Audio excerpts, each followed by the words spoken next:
Hello everyone. Last section, we have talked about the auspicious patterns on costume in Ming Dynasty. Now, let's continue to learn the reform of Manchurian costume after entering the Shanhai Pass.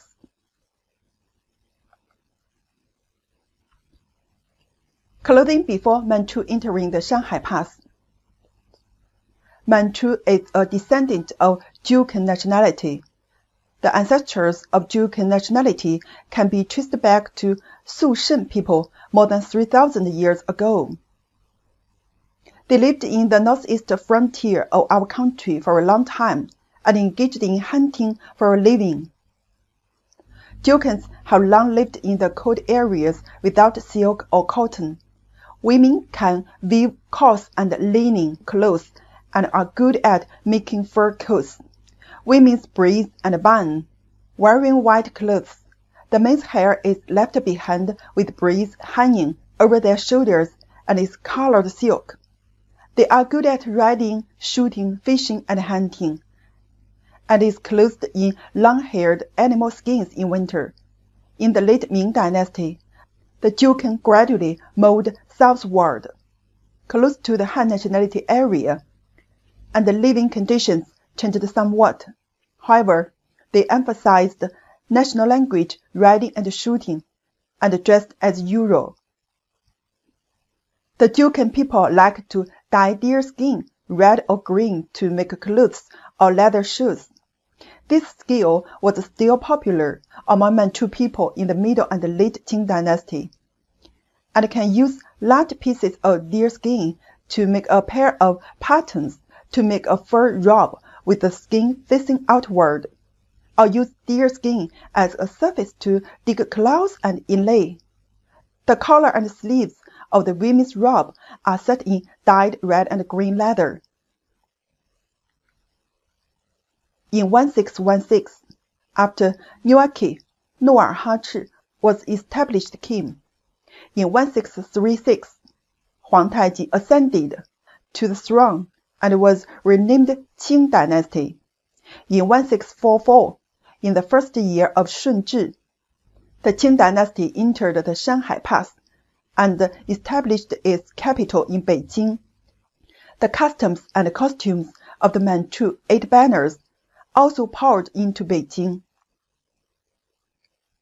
Early in the Qing Dynasty, the rulers tried their best to implement the Manchu clothing system and forced the Han people to cut the hair and change the clothing. Based on the records, people were strictly forbidden to wear Chinese clothing at that time, and the punishment was quite heavy. For example, it is forbidden to wear the square scarf on the Confucian scholars of the Ming Dynasty. No one dares to wear a flat hat in the street. The system was boycotted by Han Chinese. To ease ethnic conflicts, the Qing government, based on Manchu traditional costumes, drew lessons from the Ming Dynasty's clothing system and adopted the suggestion of Jin Zhijun, the Ming Dynasty's former minister. 10 orders of following and not following, and formulated a relatively flexible clothing system. Obeyed by men, not women. Men should wear the Manchurian clothes, while the women can still wear the traditional Han costumes and not to release their feet.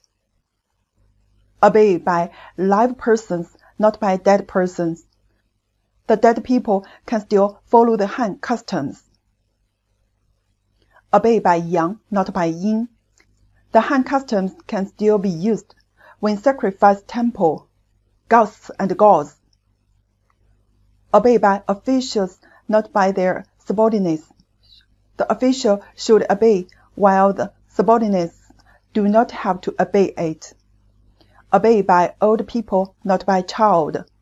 It should be obeyed by old people, not the child, to protect the children. Obeyed by Confucianism, not by Taoism. The scholars and teachers should obey, but monks and Taoists may not follow. Obeyed by prostitutes, not by actors. The prostitutes should obey the rules while the actors don't have to. They can still wear their original clothes on the stage. Obey by official, not by marriage. The customs of Han Chinese officials should obey, but Han Chinese marriage customs still follow the original rules. Obey by the title of a reigning dynasty, not by official title. The national title can be changed, but the name of the government office can still use the original ones. Obey by servitude and tax, not by language and writing. The servitude and tax should obey the Manchurian rules, but they can still communicate each other with Chinese and write with Chinese characters.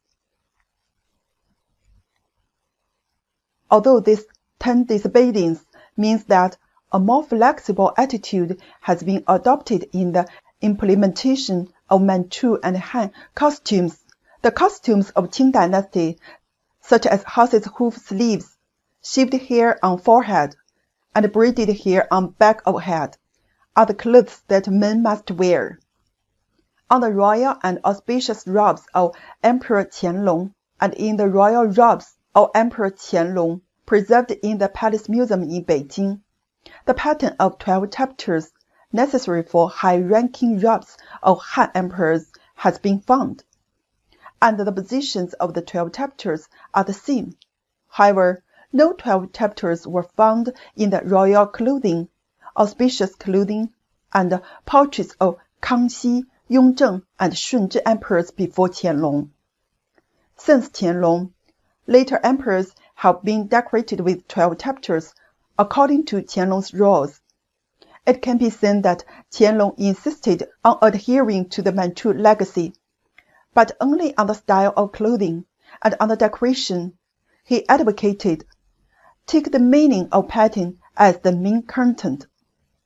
He transferred all the 12 traditional chapters of Han nationality and the decoration of supplementary clothing, 补服, to the Qing dynasty clothing system.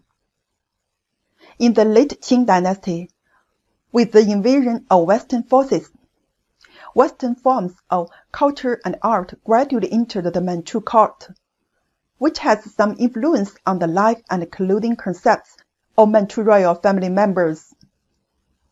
The 1911 revolution has overthrown the Qing dynasty. From then on, the Chinese costume art embarked on the process of popularization and modernization and showed its elegant demeanor. Okay, that's all the content of this course. The content of next course will be Western wind in Chinese styles. See you next course.